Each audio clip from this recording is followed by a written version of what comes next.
அன்பார்ந்த உறவுகளுக்கு வணக்கம். எல்லோரும் எப்படி இருக்கிறேன்? எல்லாருமே சகல நடத்த நல்லா இருக்கணும் கடவுள்கிட்ட வேண்டிக் கொள்கிறேன். மிக நீண்ட நாட்களுக்கு பிறகு ஒரு சின்ன ஒரு பதிவு ஒன்று.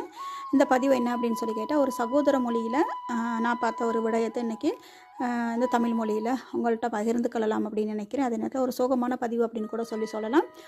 கிட்டத்தட்ட ஒரு 18 வயது மதிக்கத்தக்க ஒரு சிறுமி ஒன்று என்ன செய்ய கொழும்புக்கு போகிறேன் அப்படின்னு அவங்க போயிருக்கிறாங்க. அப்போ அந்த வீட்டில் பார்க்கும்போது அவங்க அந்த மாணவியோட அந்த சிறுமியோட அம்மா வந்து வெளிநாட்டில், அப்பா இல்லையா. அதே போல் குடும்ப உறவுகளோடு அவங்க தங்கி இருந்திருக்கிறாங்க. அப்போ இனி குடும்ப உறவுகளை தங்கி இருக்கும்போது எல்லா குடும்பங்களையும் ஏதோ சின்ன சின்ன பிரச்சனை இருக்காது இல்லைன்னு சொல்ல முடியும். அப்போ ஏதோ ஒரு பிரச்சனை வந்திருக்குது. பிரச்சனை வந்த பிறகு நான் எங்கேயாச்சும் போகிறேன் அப்படிங்கிற மாதிரி ஒரு எண்ணத்தோடு இவங்க கொழும்புக்கு வந்திருக்கிறாங்க.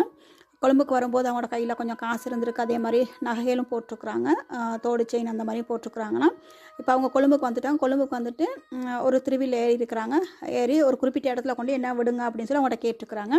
அப்போ அந்த சாரதி, அந்த டிரைவர் வந்து, அந்த சகோதரர் வந்து எல்லா விஷயம் எங்கே போகிறீங்க என்ன மாதிரி சின்ன பிள்ளைங்க வேறு அப்போ விசாரிச்சுக்க என்ன மாதிரி எங்கே போகிறீங்க என்னன்னு சொல்லி கேட்குறேன். நான் எங்கே போகிறேன் எனக்கே தெரியலை, நான் வேலை தேடி வந்திருக்கிறேன். அப்போ ஏன் வந்திருக்கீங்க அப்படின்னு இந்த விஷயம் சொல்லிக்க. இந்த மாதிரி என்னோட அம்மா வெளிநாட்டில், நான் வந்து எனக்கு வீட்டில் பிரச்சனை, வீட்டில் இருக்க நான் கொழும்புக்கு வந்துட்டேன்.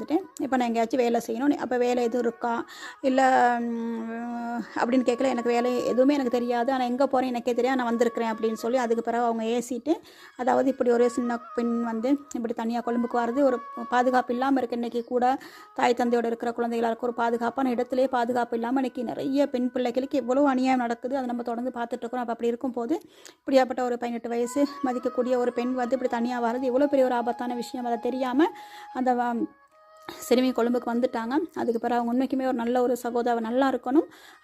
அவருக்கு தெரிஞ்ச ஒரு கவர்மெண்ட்டில் பேசி அந்த கவர்மெண்ட்டை அவர் வேலைக்கு போட்டிருக்கிறாரு. இப்போ இது வந்து ஒரு சாதாரண விஷயம் சொல்ல முடியும். ஏன்னா இப்போ இருக்கிற சூழ்நிலை ரொம்ப கவனம். ஒரு வயதான ஒரு பெண் வெளியில் போகிறது பெரிய பிரச்சனையாக இருக்குது. அப்படி இருக்கும்போது ஒரு இளம் பெண்ணில் இன்றைக்கி தனியாக போயிருக்குது ஒரு பெரிய ஒரு இக்கட்டான ஒரு சூழ்நிலை கொடுக்கும். அதே போல் இன்றைக்கி யாரையும் நம்பி அந்த கொழும்பு அப்படிங்கிற இடத்துல ஒரு இரவு ஒரு இடத்துல தனியாக தங்க முடியுமாங்கிறது பயங்கர ஒரு பெரிய ஒரு பிரச்சனை, ஒரு கேள்வியாக இருக்குது. நம்ம அப்படி இருக்கும்போது இந்த மாணவி இப்படி வந்திருக்கிறாங்க. இன்றைக்கி இறைவனரால் அவங்க வந்து அநேகமாக அந்த ஒரு கவர்மெண்ட் ஒரு நெசவுசால அவங்க வேலைக்கு போட்டிருக்காங்களா இவர். அப்போ அவங்க வேலை செய்வாங்கன்னு நினைக்க. அதுக்கப்புறம் என்னென்னு தெரியலை. இது வந்து தொடர்ந்து நடக்கிறது தான். எங்களோட மலையகத்தில் இருக்கிற, அதுவும் மலையகத்தில் தமிழ் பேசக்கூடிய ஒரு இளம் பெண் தான் அவங்க. அப்போ இந்த மாதிரி நிறைய நடக்குது.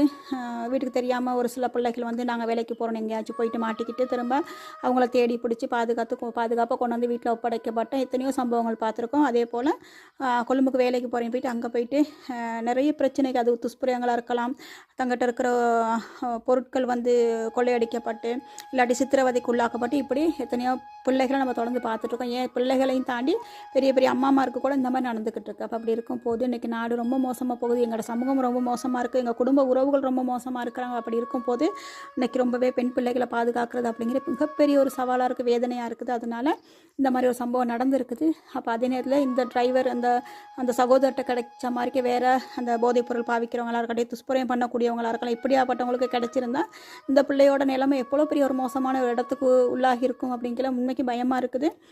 ரொம்ப வேதனையாக இருக்குது. அதனால் இந்த மாதிரி விஷயங்கள் நம்ம கவனத்தை கொண்டு எங்களோட பிள்ளைகளுக்கு முழுக்க பொறுப்பு பெற்றோர்கள் மட்டும்தான். அப்போ அப்படி இருக்கும்போது அன்பார்ந்த பெற்றோர்களை, எங்கள் பிள்ளைகளை வளர்க்குற நம்ம ரொம்பவே கஷ்டப்படுறோம். நம்ம கஷ்டப்பட்டு பிள்ளைகளுக்கு ஒரு ஏதாவது ஒரு அவதூறு நடந்துடக்கூடாது, கஷ்டப்படக்கூடாது அவங்கன்னா. அதுக்கேற்ற மாதிரிக்க நம்ம ரொம்ப கவனமாக நிதானமாக இந்த விஷயங்களை நம்ம மூவ் பண்ணணும் அப்படின்னு நினைக்கிறேன். நன்றி உறவுகளே.